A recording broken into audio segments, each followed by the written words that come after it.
Friends, आप सबको फिर से एक बार ये आरसीसी चैनल में स्वागत है। अगर आप मैथ को सही तरह से इम्प्रूव करना चाहते हैं तो ये मैथ का A to Z परिभाषा आप जो है देख लीजिए। और अगर लगे कि कोई इसमें महत्वपूर्ण है तो आप उसको नोटबुक पे नोट कर सकते हैं या स्क्रीनशॉट ले सकते हैं। तो देर नहीं करते हुए चलते हैं वीडियो की ओर। तो फ्रेंड्स, आपका जैसे बोर्ड पे आप देख रहे होंगे गणित के A to Z सूत्र नंबर 1 में है रेखा गणित। रेखा गणित किसको कहते हैं? रेखा गणित, जो गणित रेखा पर आधारित हो उसे हम रेखा गणित कहते हैं। तो जैसे ज्योमेट्री है, ज्योमेट्री टोटल जो है रेखा पे ही आधारित है। और रेखा किसको कहते हैं? ये लाइन को क्या कहते हैं? रेखा, है ना। इसको इंग्लिश में कहा जाता है लाइन और हिंदी में कहा जाता है रेखा। अब हम दूसरा का बात करें फ्रेंड्स, बिंदु। बिंदु वह है जिसका स्थान नियत हो परंतु लंबाई चौड़ाई न हो। जैसे आप बिंदु किसको कहेंगे? ये बिंदु हो गया, पॉइंट को क्या कहते हैं? बिंदु। जैसे बिंदु को फुल स्टॉप को भी क्या कहते हैं? बिंदु कहते हैं।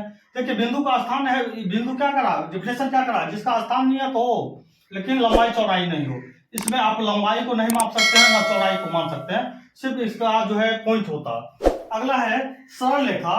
जो रेखा सीधी सीधी जाए उसे हम सरल रेखा कहते हैं। मान के चलिए यहाँ पे एक का बिंदु A है और यहाँ पे एक बिंदु B है और ये सीधा अगर जाके मिल गया तो यह हो गया सरल रेखा।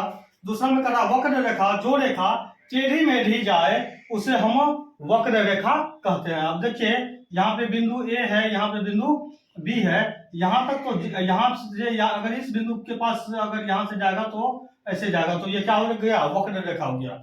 अगला है रेखाखंड। रेखाखंड दो बिंदुओं के बीच की न्यूनतम दूरी को रेखाखंड कहते हैं। जैसे यहाँ पे एक रेखा है और इसके बीच में क्या है? A है, यहाँ पे B है, तो इसके बीच का जो है दूरी क्या कहलाता है? रेखाखंड कहलाएगा। अगला है कोण। जब दो सरल रेखा एक निश्चित बिंदु पर आकर मिलती है तो उस बनी आकृति को कोण कहते हैं। अब देखिए कोई, जैसे मान लीजिए ये एक रेखा ऐसे आ रहा है और दूसरा रेखा ऐसे आ रहा है, तो यहाँ पे A ले लीजिए, यहाँ पे B, यहाँ पे O, तो ये बीच का कोण क्या बना? कोण बन गया ना। वही बात ये करा, कोण जब दो सरल रेखा एक निश्चित बिंदु पर आकर मिलती है तो उस बनी आकृति को कोण कहते हैं। अगला है न्यून कोण। न्यून कोण 90 डिग्री से छोटे कोण को न्यून कोण कहते हैं।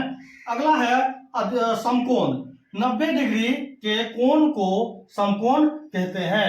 अब हम अगला देखेंगे, बात करेंगे अधिक कोण के बारे में। अधिक कोण किसको कहते हैं?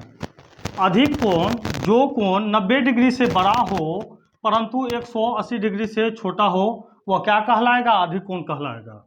अगला है ऋजु कोण। 180 डिग्री के कोण को ऋजु कोण कहते हैं। ऋजु कोण जब भी बनता है, एक रेखा होता है, एक रेखा के ऊपर एक मध्य बिंदु के ऊपर ऐसे पॉइंट होता है, इसको क्या कहते हैं? ऋजु कोण कहते हैं। अगला फ्रेंड्स आयत। जिसका चारों भुजा आपस में आमने सामने की बराबर हो उसे आयत कहते हैं। आयत में सिर्फ आमने सामने की भुजा बराबर होती है। अब है वर्ग। जिसका चारों भुजा आपस में बराबर हो उसे हम वर्ग कहते हैं। वर्ग का क्या क्वालिटी है?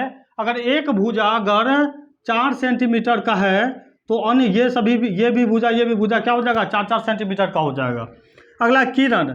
जब किसी एक बिंदु पर तीर का निशान लगा दिया जाए तो उसे किरण कहते हैं। मान के चलिए एक पॉइंट है और इस पॉइंट पे जो है हम ये पॉइंट पर एक तीर लगा देंगे तो यह क्या कहलाएगा? किरण कहलाएगा। अगला है समबाहु त्रिभुज। वह त्रिभुज जिसकी सभी भुजा आपस में बराबर हो उसे समबाहु त्रिभुज कहते हैं। फ्रेंड्स, समबाहु त्रिभुज का क्या क्वालिटी होता है कि अगर जैसे ये समबाहु त्रिभुज है, अगर ये 3 सेंटीमीटर है तो ये भी 3 होगा, ये भी 3 सेंटीमीटर होगा। एक भुजा अगर बराबर है तो दो अन्य भुजा भी क्या होता है? बराबर हो जाता है। अब है समद्विबाहु त्रिभुज। वह त्रिभुज जिसकी केवल दो भुजा आपस में बराबर हो उसे हम समद्विबाहु त्रिभुज कहते हैं। समद्विबाहु त्रिभुज में केवल दो ही भुजा बराबर होते हैं। जैसे ये एक त्रिभुज है, ये दोनों बराबर होगा, 4-4 हो जाएगा और ये क्या हो जाएगा? 5 हो जाएगा। तो समद्विबाहु त्रिभुज का क्या क्वालिटी होता है? दो भुजा आपस में बराबर होते हैं। अगला है विषमबाहु त्रिभुज। वह त्रिभुज जिसकी कोई भी भुजा आपस में बराबर न हो उसे हम विषमबाहु त्रिभुज कहते हैं।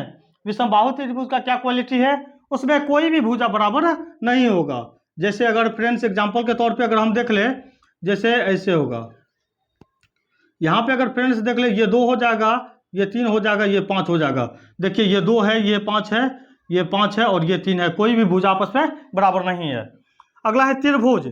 त्रिभुज किसको कहेंगे, 3 भुजाओं से घिरी बंद आकृति को त्रिभुज कहते हैं। जैसे यहाँ पे ऐसे आया, ऐसे आया, ऐसे आया, ये क्या हो गया, त्रिभुज। त्रिभुज में देखिए 3 भुजा, 1 2 3, तो 3 भुजाओं से बंद घिरी आकृति को हम त्रिभुज कहेंगे। अगला है वास्तविक संख्या, जो 9th क्लास में आता है। वास्तविक संख्या किसे कहते हैं, तो परिमेय संख्या तथा अपरिमेय संख्या के मेल को वास्तविक संख्या कहते हैं। फ्रेंड्स, मेरी ये वीडियो अगर आपको किसी भी एंगल से हेल्पफुल लगा हो तो लाइक करें, कमेंट्स करें, अपने दोस्तों में भी ज़्यादा से ज़्यादा शेयर करें। इतना ही, तब तक के लिए best of luck and bye bye.